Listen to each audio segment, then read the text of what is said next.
Hello, good people of the world. If you guys want to see me make over this massive chest, keep watching. Don't leave. Hello, good people of the world. My name is Crys'Dawna, so welcome to my YouTube channel. If you are new here, please hit the subscribe button. If you're not new here, welcome back, friends and family. Today, our video is going to be me recreating a finish that I just did actually a few weeks ago, and this is for the same client. So what we're going to do here is we did this dresser right here, and I'm going to recreate the look on a chest that they have had me take, and it is going to be in their room. So we're trying to make this a bedroom set, and I have had that question before of how do I take pieces that are not from the same set, they're completely different, and you kind of, how do you mesh them together to make them be or look like they are part of a bedroom set? And so that's what we're gonna do today. We're gonna recreate this look on this huge chest, and hopefully we can make it work. So stay here if you guys want to see this video because we are going to get started. Okay, everybody, so here is the chest we're gonna be working on. These are faux drawers, they're not real, but we are going to make this piece match the dresser that I showed you. This is my client's, so we're gonna be redoing the bottom, building that new base that we've done a few times. We are going to be using, so I got this question quite a bit in my video for this, and people thought that these were dowels that I cut. These are actually half rounds. So hopefully you guys can see that. These are actually half rounds. This is half round trim. Makes your life a lot easier. I'm gonna address right now all the wood that I'm using so that way I don't forget, because I feel like maybe I didn't address it in the last video and then I got a lot of comments about what I was using. So half round trim, okay? This is in millimeters, it's 15 by 1000 millimeters. So it's about a half an inch if you're doing inches. We are using 1x4 boards. These are oak to build the bottom. We're gonna use these to build the new base. This chest is very heavy. It is solid oak. And so this thing is super, super heavy. We need something that is going to hold this. I always use oak to build these bases because it is not as prone to splitting. If you're using pine, it's gonna be more prone to splitting. So you can use whatever wood you want, but I use oak. So we're gonna use a 1x4. And then for the legs, we're gonna do a 2x2 piece of oak. So that's the lumber that we're gonna be using for this. I wanted to dress. I will have a hat on and gloves. Someone in one of my last videos said it was distracting. It's cold. It's 30 degrees Fahrenheit, whatever that is in Celsius, and I work in an unheated garage. So I'm going to have a hat and gloves on. I started this project by removing the hardware. So these drawers and these doors they do not open. And so I had to go on the inside and unscrew them to take this hardware off, and I'm gonna put it in a little thing to keep it all together. And I'm gonna take the bottom off. So I showed you guys the picture of the dresser. We need to make this look like it's a set, even though it is not a set. And this is a chest that was a gift to my client from her dad for her high school graduation. So she has had this for over 20 years, lugging it around in the military life. And so I wanna make it super special for her, and I want it to look like a set so that this can last forever. I'm using my mini pry bar and my claw hammer to get that piece of trim off, and I'm going to remove all of the nails that are in there. And so that way we can kind of step back and assess it. There are legs that were underneath the trim, but we are going to have to cut those off. I thought about cutting those at an angle, but they're just not wide enough. It would have looked really awkward. So we're just going to make that surface all even, and that means for the back panel that is a little bit longer, we did have to cut that down a little bit too. And so we want to make sure that the bottom is completely even all the way around for our new base that we are going to build. So I'm using my circular saw to cut everything, and I start from the inside of the leg and just go straight down, and so that way I know that I have a straight line. So here it is, we have got everything even, and we are ready to build our new base. We're going to build the same exact base that we did for this dresser. And so I'm going to pop that video up here so that way you can see it, because it goes a little bit more in depth in that video. But what we're going to do here is we are measuring the length of our leg. Once we've measured the length of our leg, we are going to set down the piece of wood that we are going to use as a cross brace that goes along the front and the sides. And we're going to set that on top, lining it up with that length of the leg. And that way we know where our angles need to start. You want your angles to start underneath that second line that I made, so that way there's no gap. I use 22.5-degree angles. That is the tried and true that I have done on every single piece, no matter the size. And so that's the angle that I like. What I'm doing right now is I set it up and I am making sure that that blade is on the outside of that mark, and I am going to cut it. I know I need a new blade. It should not burn your wood. I live in Germany and I am waiting for it to be shipped from the States. So that's one tell sign that you may need a new blade if it burns your wood, or if you've got a little bit of some fray going on, more often than not. And so I am going to replace the blade. Don't worry. But here it is. The angle is cut. And so look at when we butt that piece up against there, there's no space or gap where that angle is. So it looks really nice. What I'm going to do is I'm going to set it back at 0 degrees and I am going to cut it down. This is much more safe than trying to cut a smaller piece of wood. And so now we have our leg. I'm going to cut another leg for the other side, and then the back legs are just going to be the 2x2s. We're not going to cut angles. So we're going to make them the same length, but they're just going to be the 2x2s. Now, once I have that done, I'm going to cut all of my cross beams. You can measure, set your legs down and measure the inside, and that's how you know how long they need to be. Again, the tutorial for the dresser is a little bit more in depth, but I didn't want to keep repeating myself. So I made pocket holes on each cross brace, and now I'm making a countersunk hole with my Kreg drill bit, so that way I can drill it directly to the base of this chest, and so it's going to be nice and sturdy, and it's going to last a long time. The next step is to measure the drawer fronts for that half round trim. So someone had asked me if I'm using dowels and I cut it with a table saw. No, I'm using half round trim, which is going to make it a lot easier. And I take my flexible tape and I'm measuring. So the top drawer is actually not as wide as the bottom two drawers. And so make sure that you measure so that way you don't cut a bunch and then it's not the right size. So I am cutting the wood for the top drawer. And what I'm doing is I am just marking where it's at. I'm going to cut it really quick with my miter saw, and then I'm going to take it back to the chest and see if it's the proper size and what it looks like.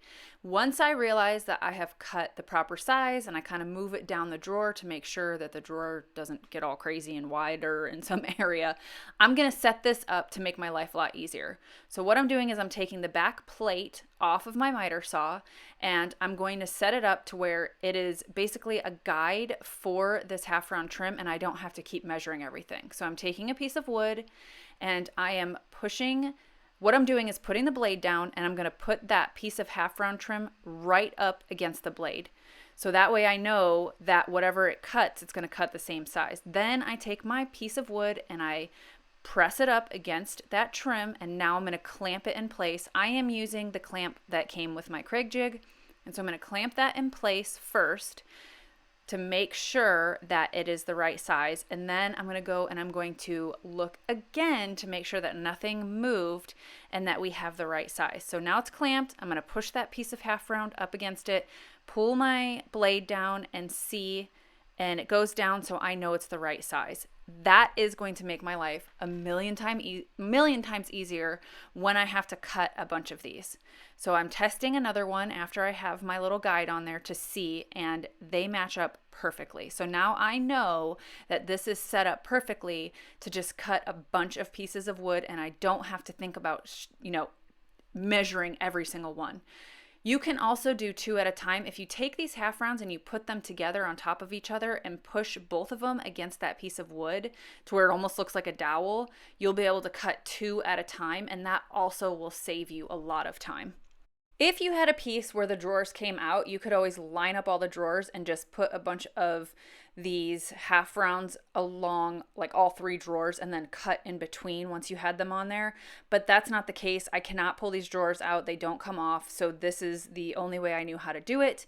What I'm doing is I'm bringing the half rounds to the chest, and what I did is I taped the first one in place and I'm just lining them all up. this is where I am trying to figure out how many pieces I need. So I cut about 20 of them, I think, or maybe 21. I didn't want to cut too many. And now I'm taping that last one in place. And what I'm going to do is measure how much space is left. And then I'm going to measure on my half round trim to see.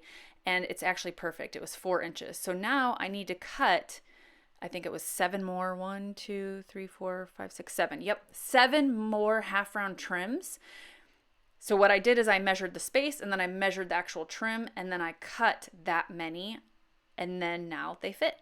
And now I'm counting the total amount of half round trim so I know how many I need to cut for both of the other drawers. But remember, those drawers are a little bit longer, so make sure that you're being cognizant of that. I used 3/4 inch brad nails, and what I'm doing is I'm taking wood glue and I'm going to take a plastic spreader and I'm going to spread it, but I'm not going to put it on the entire drawer. I'm just going to work in sections, and this allows me to make sure that everything stays straight and they are nice and right next to each other. So I'm going to take my brad nailer and I'm going to brad nail the first one in place, and then I'm going to line up the other ones, and I'm just going to line them up, make sure they're in place, and brad nail them. And that way it is nice and secure, so it's glued and it's brad nailed in place. I do want to tell you that this is a pneumatic brad nailer, and so you want to make sure you have enough air in your air compressor, and that will countersink your nails, and that way you don't have to use a nail set so often. The top one, I should have put more air in it, so I had to set a lot more nails on the top one, but then I made sure that I had more air in my air compressor for the last two, so I didn't have to set as many nails.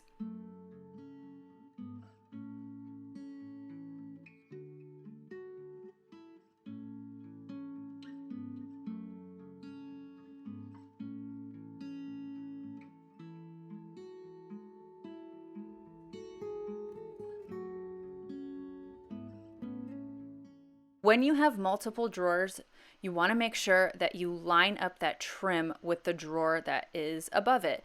Otherwise, it's going to look wonky. So make sure that when you are doing this, you are lining that trim up so that everything is just aligned and it's going to look nice and it's not going to look awkward. And now I'm just taking Dixie Belle's Dixie Mud and I am going to fill all of the little holes. I'm going to allow it to dry, and then I'm going to take my 3x4 electric ray, a 10mm very fine pad, and I am going to sand that away. And this, I never get sick of watching videos of this sander. I love my 3x4 electric ray surf prep. I mean, it just like hugs all those areas. So once I'm done sanding, I'm going to bring it inside and clean it with my Dixie Belle White Lightning, and we are going to really start transforming this.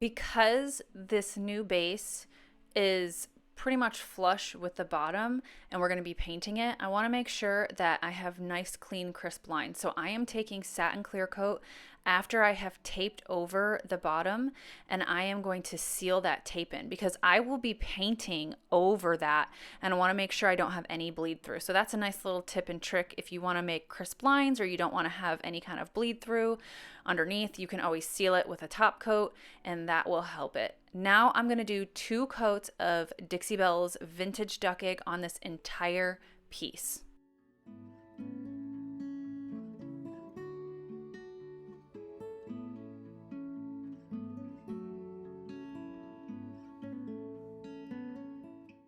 Once I started painting this, I realized that I think the top would look beautiful staying natural. So what I did is I took my 3x4 electric ray and I started with an 80 grit on the top, went to a 120 grit, smoothed it out with a 220, and I'm using some coarse pads on the edges. And I am taking the pre-existing stain and finish off to lighten up that wood and make everything just be cohesive and really pretty. Now I'm gonna start blending. So you need paper towels, a mister bottle, and you're gonna need a clean, dry neutral brush, and you're gonna need a paintbrush for each color. So we're using Vintage Duck Egg, Stormy Seas, and Fluff.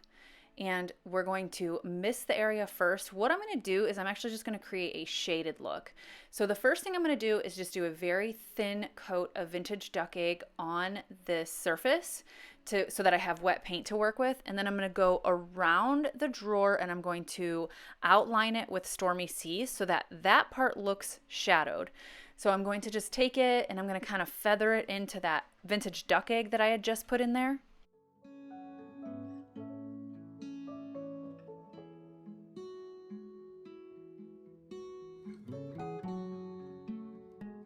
I'm then going to go over it with the Vintage Duck Egg in the center one more time and kind of feather everything. You want to make sure that you're misting the surface so that you have moisture to work with. And then I'm going to take my Stormy Seas brush. I'm not putting more paint on it, and I'm just going to kind of outline it again. What we're doing is we're trying to melt these colors together. And so you can just keep toggling back and forth between the two until they're blended. And now I'm going to mist the surface, and I'm going to take the Fluff, which is my highlighter, and I'm just going to put it in the center. Lightly do some circles. We're just trying to lighten it up a little bit, nothing too crazy or dramatic. And then once we're done, we will mist the surface, and I will take my clean, dry, neutral brush, and I am going to feather everything together. I'm going to do circles, I'm going to do horizontal, I'm going to do vertical, and that is going to just make everything go together. And so we've got some subtle shadowing around the edges, some shading around the edges, and we've got a subtle highlight in the center.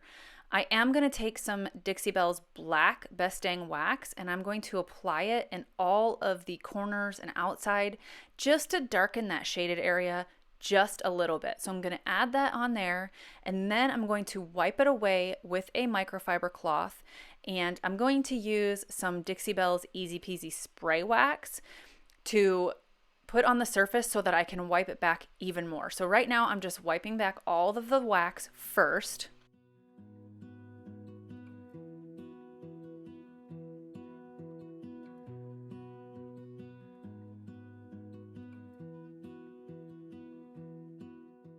After I initially wipe back all the wax with a microfiber cloth, I'm going to take my Easy Peasy spray wax, which is a clear wax, and I'm going to mist the surface, and then I'm going to lightly rub the areas that I want to lighten up even more and remove more of that dark wax. It kind of acts as an eraser, but also what this does is it's going to help seal my entire piece as well. Any area that I didn't put the dark wax, I'm going to put the Easy Peasy spray wax, so then it also acts as a sealer.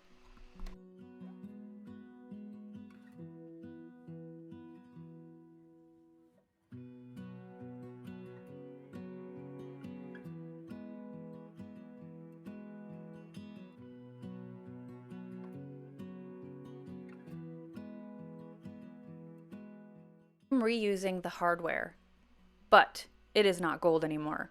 I took bronze spray paint and I painted, or they taped off the wooden part of the handles, and I used a bronze spray paint to change the look of the handles, but also because I wanted it to kind of match the dresser, because the dresser has bronze and wooden handles as well. And now I'm going to pull off that tape, and look at how crisp that line is, and we don't have any bleed under. And now I'm going to seal the top and the bottom, the natural raw wood, with satin clear coat so that we have some protection.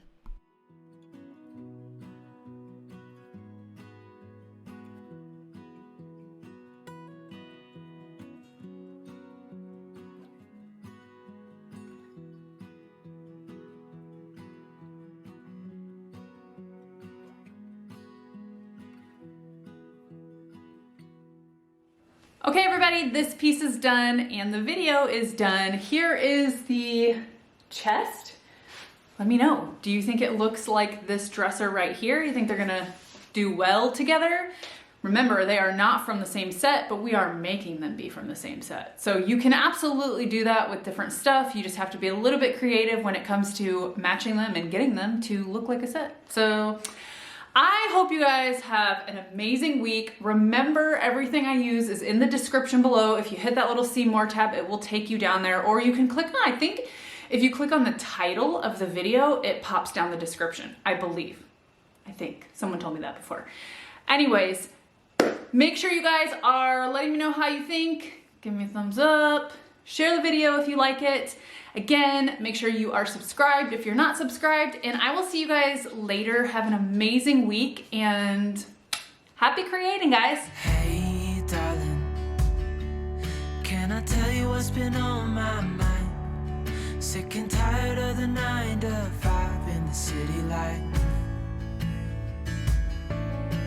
Hey, darling, we could get out of town, see the beautiful world around, wanna see it now.